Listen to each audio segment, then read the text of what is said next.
Congressman, is it true or not true? Adam Schiff, who's compromised in this case, he gets to deny the witnesses you call. He gets to make the final decision on everything, doesn't he? So there really is there are no rights for the ranking members or the president and his attorneys. Well, as you know, nobody likes to disagree with Rush Limbaugh, but I think in this case, Rush Limbaugh only has it about half right. At least during the Kavanaugh hearings, the Republicans had the ability to bring up people who were supporting Kavanaugh. We don't even have that. So Adam Schiff and his team, whoever, met with the whistleblower. We've had no access to the whistleblower.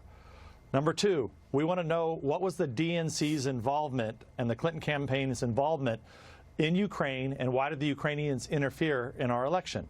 We also have out there the situation with Hunter Biden. How did he get $80-some thousand a month? These are just basic questions that we deserve to have the answer to before any of this circus is set to begin on Wednesday. We should have those answers. Now, you have a list of people, including Adam Schiff, the whistleblower, Nellie Orr, Hunter Biden, Joe Biden. Will any of your witnesses be allowed to testify? Yeah, as of right now, we have none of our witnesses, right? So, I mean, look, we even put on Ambassador Volker. Okay, this guy was the Democrats' first witness. Came in, didn't go very well for them. You've all seen the transcripts. He came in voluntarily. The transcripts are out. Why on earth would Volker not be there? He was the special envoy to Ukraine. We're having the top people at the State Department who handled Ukraine, and now the acting ambassador that's coming in on Wednesday. Why would you not have Volker on the same panel? Why would you not give the Republicans a witness? So as of right now, we have no witnesses, and we have no knowledge of the foundation of this case and of these accusations. But if, you know, fundamentally, like everything else, and you outline this in both your books, Craig Jarrett, everything boomerangs back. The only Russian interference we know was the dossier, right? I mean, it's a little ironic. Now, Ukraine election interference, I thought that would matter. That's the Democrats. And the only quid pro quo is Hunter Biden.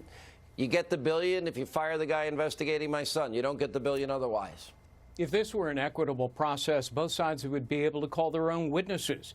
But Adam Schiff won't allow it. He can only and will only allow witnesses that he likes. It reminds me of the old Henry Ford quote, "Any customer can have a car painted any color as long as it's black." Look at the first two witnesses that will be called on Wednesday, Bill Taylor and George Kent.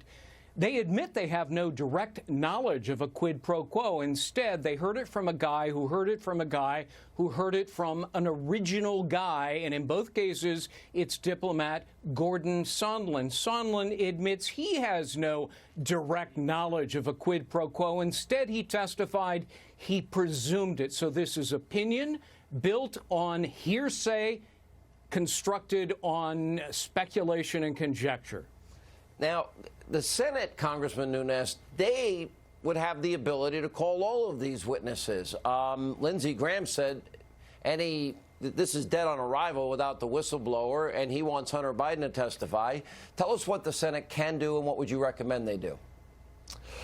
Well, let's see how this goes this week. My guess is it's going to be a complete circus. We're not going to get any of our witnesses.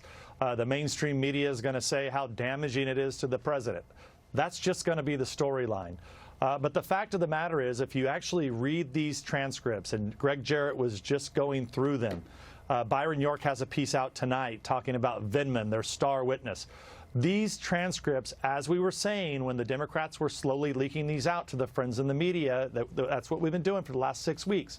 But now that the transcripts are out, they're devastating to the Democrats. So let's see where it goes. But at the end of the day, the Senate should be calling all these people in as soon as possible. Okay, I hope the Senate's listening. They've got to do their job now. All right, just when you thought San Francisco couldn't get crazier, they've now elected a prosecutor who apparently doesn't want to jail anybody and was raised by Bill Ayers and Bernadine Dorn. You just can't make this up.